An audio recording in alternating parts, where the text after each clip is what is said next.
అందరికీ నమస్కారం. Welcome to my channel. ఈరోజు వీడియోలో మనం గౌరవం అనే కథను గురించి తెలుసుకుందాం. న్యూస్లోని వార్త విన్న వెంటనే చంటి ఎగిరి గంతేశాడు.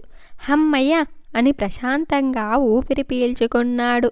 9వ తరగతి చదువుతున్న చంటికి పరీక్ష సమయంలో స్కూల్ సెలవని నిర్ధారించేసరికి వాడి ఆనందానికి అవధులు లేకుండా పోయింది.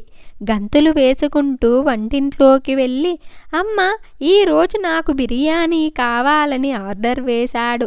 ఆవిడ నవ్వుతూ సరే అన్నారు.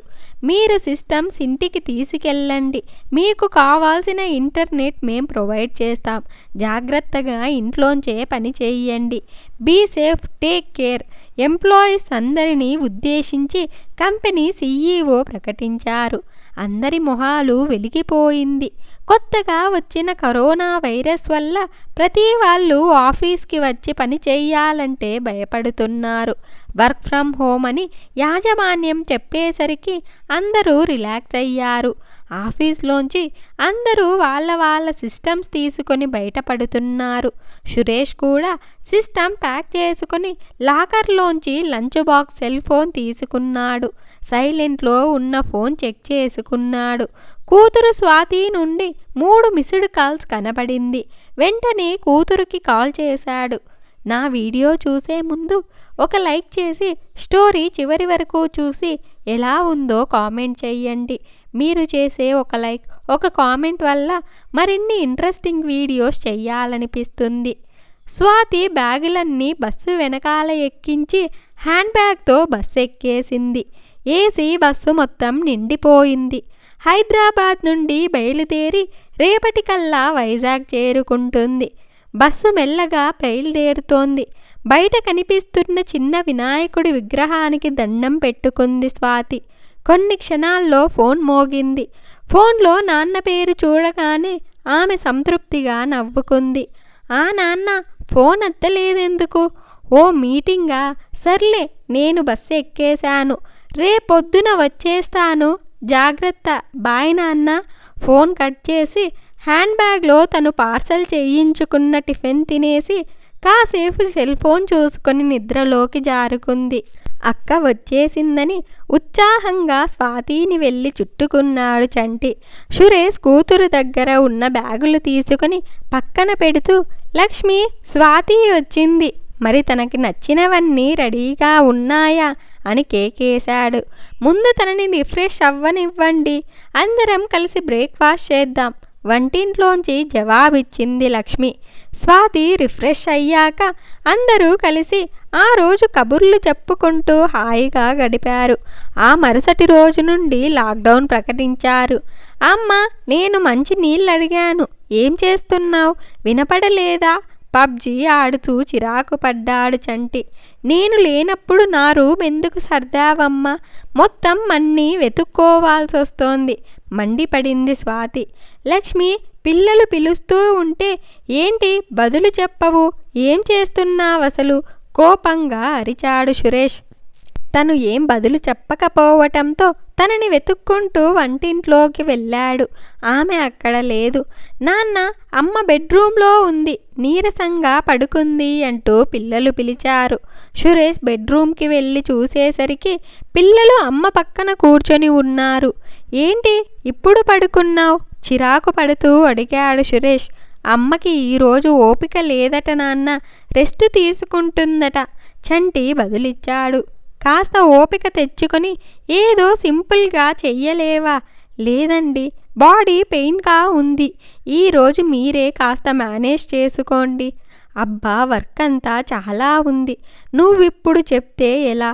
ఫోన్లో నాన్న, మేము కూడా ఉన్నాం కదా, నీకు హెల్ప్ చేస్తామని స్వాతి అనటంతో కాస్త చిరాకు పడుతూనే ఒప్పుకున్నాడు సురేష్.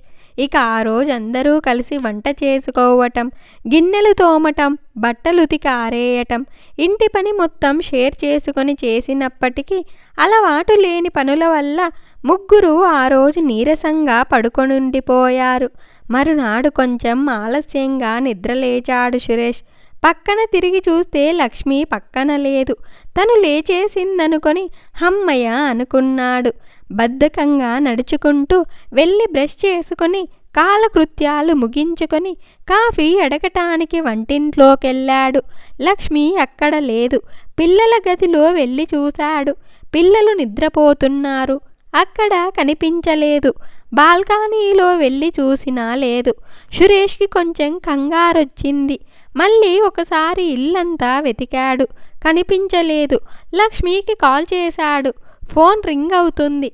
వాళ్ళ బెడ్రూమ్ నుంచే. బెడ్ మీద రింగ్ అవుతున్న లక్ష్మి ఫోన్ తీసుకొని కట్ చేశాడు. ఎక్కడికెళ్ళిందా అని ఆలోచిస్తూ ఉండగా అతని దృష్టిలో బెడ్ ల్యాంప్ కింద ఉన్న పేపర్ కనిపించింది. మెల్లగా దాన్ని తీశాడు. అందులో ఉన్న చేతిరాత పట్టి లక్ష్మి రాసింది అని గ్రహించాడు. కొంచెం ఆశ్చర్యపడుతూ లెటర్ చదవడం ప్రారంభించాడు. ప్రియమైన చిన్నూకి, ఇలా నిన్ను పిలిచి ఎన్ని రోజులయ్యిందో, అసలు ఇలా ఉత్తరం రాసి ఎన్ని సంవత్సరాలు గడిచిందో. పెళ్ళైన కొత్తలో మీరు చాలాసార్లు క్యాంపుకి వెళ్ళేవారు. మనం కలిసి ఉండే సమయం ఎక్కువ దొరికేది కాదు. కానీ అప్పుడు మనం ఫోన్లో కంటే ఉత్తరాల్లోనే ఎక్కువ మాట్లాడుకునేవాళ్ళం. మీరు రాసిన ఆ ఉత్తరాలను చదువుతూ అందులోని మీ ముత్యాల్లాంటి అక్షరాలను తడుముతూ ఉంటే మీరు నా పక్కనే ఉండి మాట్లాడుతున్నారనే మధురమైన భావన కలిగించేది.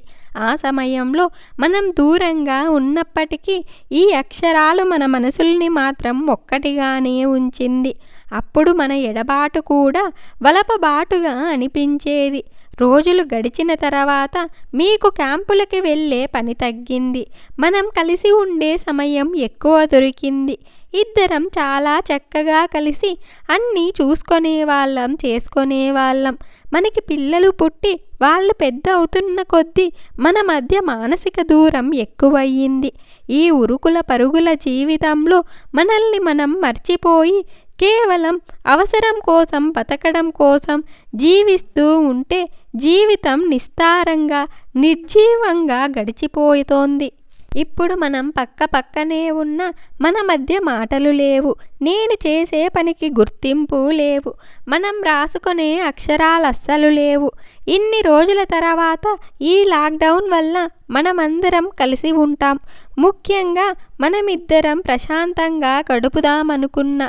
కానీ లాక్డౌన్ అయ్యి ఇన్ని రోజులైనా కేవలం ఒక యంత్రంలా పనిచేస్తూ అవసరం కోసం మాట్లాడుతూ ఉంటే చాలా బాధగా ఉంది.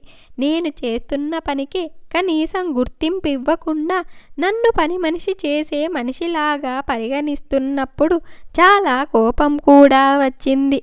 మరి మీరే ఇలా చూస్తే పిల్లలు ఎలా చూస్తారు నన్ను? ఒక్కసారి ఆలోచించారా? సాధారణ రోజుల్లో అయితే బిజీగా ఉంటారు. కానీ ఈ లాక్డౌన్లో కూడా ఇలాగే మెకానికల్గా బతికేస్తుంటే చాలా బాధేసింది. అందుకే నిన్న కావాలనే నేను పడుకున్నాను. మిమ్మల్ని అన్నీ చెయ్యమన్నాను. నిన్న మీరు ముగ్గురు కలిసి చెయ్యటానికే చాలా కష్టపడ్డారు. మరి నేనొక్కదాన్నే ఇవన్నీ రోజూ చేస్తాను. నాకెంత కష్టంగా ఉంటుందో ఆలోచించారా? ప్రేమంటే కేవలం మాటల్లోనో, బర్త్డే సెలబ్రేషన్స్లోనో చెప్పటం కాదు. కలిసి చేసుకోవటంలో, ఎవరెంత పని చేసినా గుర్తింపు చెప్పడంలో, సాటి మనిషికి మర్యాద ఇవ్వటంలో కూడా ఉంటుంది. ఇవన్నీ మీకు తెలియక కాదు, తెలుసండి.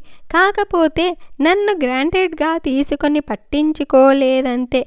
మీకొకసారి ఇవన్నీ గుర్తు చేద్దామని ఇలా మన పద్ధతిలో రాసి చెప్పాను.